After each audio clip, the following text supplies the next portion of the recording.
자, 여러분 그럼 두 번째 문단으로 넘어가 볼게요. 자, 두 번째 문단에 여러분들이 찾을 수 있는 주어나 주어부 어떤 게 있죠? 그렇죠. 비아이스 비율은이 있죠. 서술어는? 맞아요. 도입한 거예요. 왜 도입했을까요? 그쵸. 궁극적으로 예금자와 금융 시스템을 보호하기 위해 도입했어요. 근데 어떻게 보호하는 거죠? 그렇죠. 은행의 재무 건전성을 유지하는 데 필요한 최소한의 자기자본 비율을 설정해서 궁극적으로 예금자와 금융 시스템을 보호한다 라는 거죠.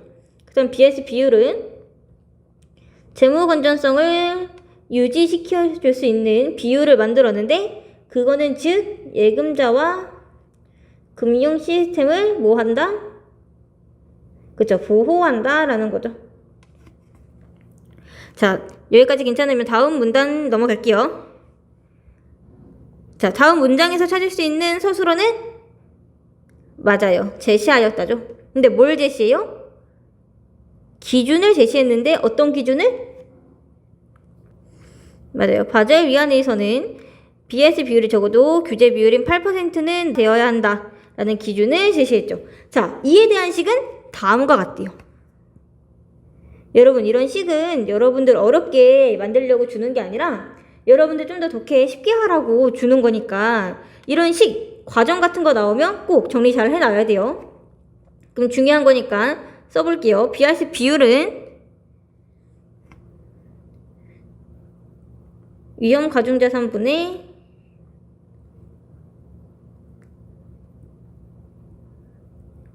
자기자본 곱하기 100은 규제 비율 8%는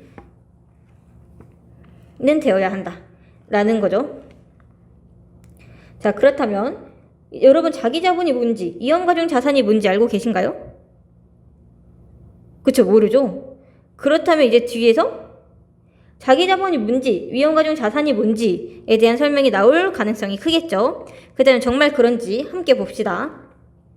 BS 비율식 그 다음 문장 보도록 할게요. 자, 다음 문장에서 여러분들이 찾을 수 있는 주어나 주어부 어떤 게 있죠? 그렇죠. 자기자본은 이라는 주어가 있죠. 자, 자기자본은 서술어가? 맞아요. 합이에요. 근데 뭐의 합? 그렇죠. 은행의 기본자본 그리고 보완자본 및 단기 후손이 채무의 합이니까 여기에 플러스로 표시할게요. 그 다음에 보이는 주어는 맞아요. 위험 가중자산이죠. 서술어는 어떤 거죠? 그쵸. 구하였어요. 어떻게 구하였죠? 보유자산의 각 자산의 신용 위험에 대한 위험 가중치를 곱한 값들의 합이니까 이 보유자산 곱하기 신용위험의 그 위험 가중치 한 개 여러 개라는 거죠. 이렇게 쭉 이어진다는 얘기예요. 자, 그 다음 문장 갈게요. 자, 위험 가중치는 자산 유형별 신용위험을 반영하는 것인데 자, OECD 국가의 국채는 몇으로? 그죠. OECD 국채는 0으로 회사채는 100%로 획일적으로 부여가 되었죠. 자, 그 다음 이후 자, 이후 다음에 여러분들 찾을 수 있는 주어나 주어부 어떤 게 있을까요? 맞아요. 요구예요, 요구. 자, 요구가 서술어가 커지자 이거죠. 그렇다면 이 앞에 있는 금융자산의 가격 변동에 따른 시장 위험도 반영해야 한다는 이 요구를 수식해주는 관용절이 되는 거죠. 자, 그렇다면 이후 금융자산의 가격 변동에 따른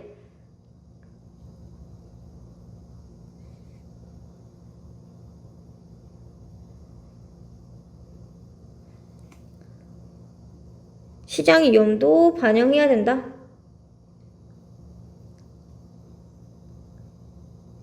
한다는 요구가 커지자 그 다음에 찾을 수 있는 주어는 그죠? 바젤위원회는이죠. 자, 바젤위원회는 뭘 어떻게 바꿨죠?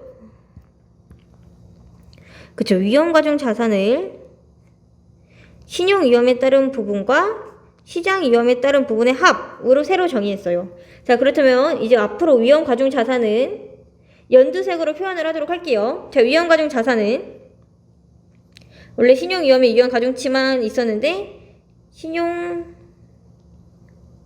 신용위험에 따른 부분과 시장위험에 따른 부분의 합으로 새로 정의해서 BIS 비율을 뭐 하도록 했다? 그죠? 선택하도록 하였다라는 거죠. 자, 그 다음 문장 볼게요. 자, 신용위험의 경우와 달리 자, 신용위험에 따른 부분과 달리 이 시장위험의 측정 방식은 감독기관의 승인하에 은행의 선택에 따라 사용할 수 있게 하여 자, 뭐가 완성되었다? 그렇죠. 여기까지가 바젤 1 협약이 1996년에 완성되었다라는 거죠. 자, 1996년에 바젤 1 협약이 완성되었어요. 그렇다면 이 뒤에 무슨 내용이 나올 가능성이 클까요? 그쵸? 이미 BIS 비율이 요구에 따라서 변형되었고 그게 바젤 1 협약이다 라는 게 나왔으니까 바젤 1 협약도 어떤 요구에 따라서 바젤 2, 바젤 3로 변형된 게 나올 가능성이 크겠죠. 그렇다면 정말 이렇게 시간 순서에 따라서 BIS 비율의 변청 과정이 나오는지 세 번째 문단 보면서 같이 보도록 하겠습니다. 세 번째 문단 넘어가도록 할게요. 자, 세 번째 문단에서 여러분들이 찾을 수 있는 주어나 주어부 어떤 게 있죠?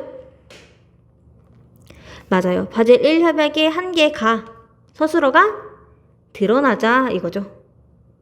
자, 그럼 우리가 앞에서 예측했듯이 바젤 1 협약의 한계가 드러나서 무슨 협약이 도입된 얘기가 나와요?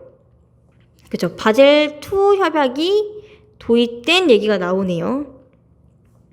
자, 그 다음 문장 같이 볼게요. 자, 여기에서 문장에서 찾을 수 있는 주어나 주어부는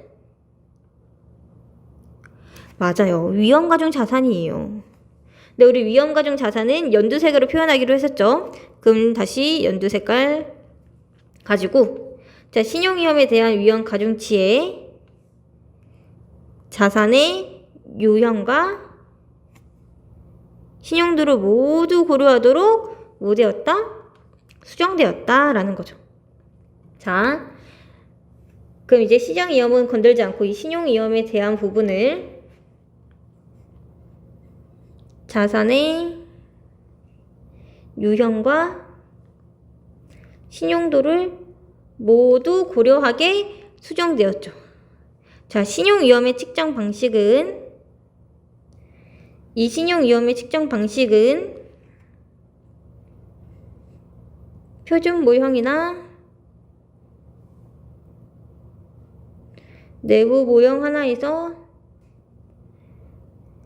은행이 이용할 수 있게 되었고요. 자, 표준 모형에서는 OECD 국가의 국채가 0에서 150, 회사채는 20에서 150까지 위험가중치를 구분한다라는 거죠.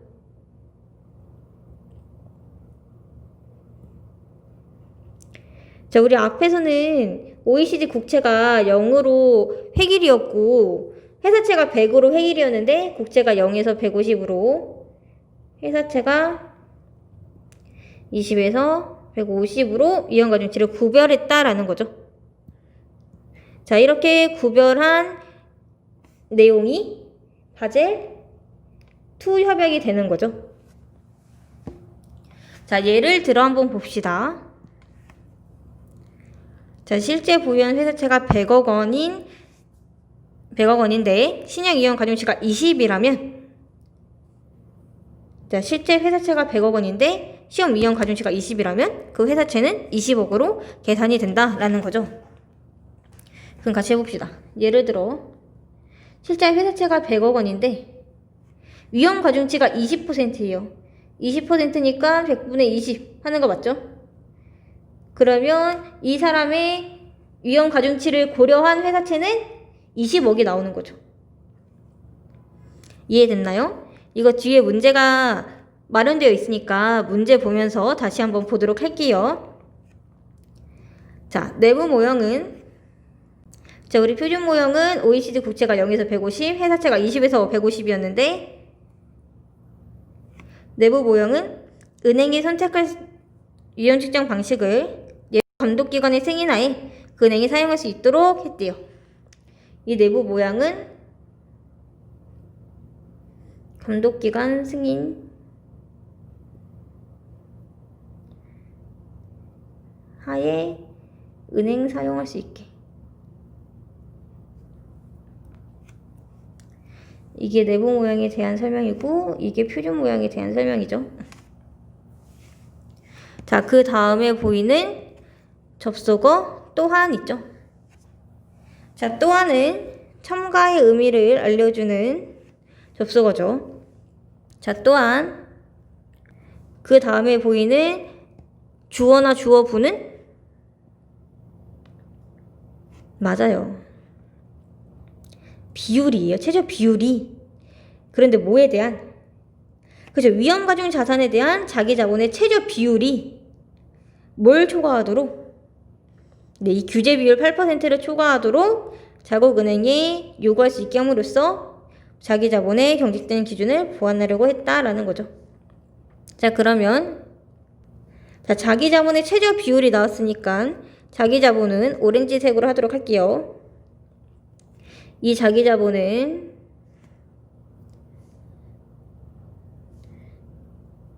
자기 자본의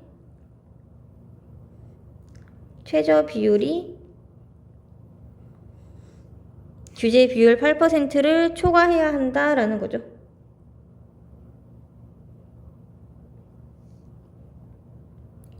자, 이렇게 초과하도록 요구할 수 있게 함으로써 이 자기 자본의 경직된 기준을 보완했다라는 거죠.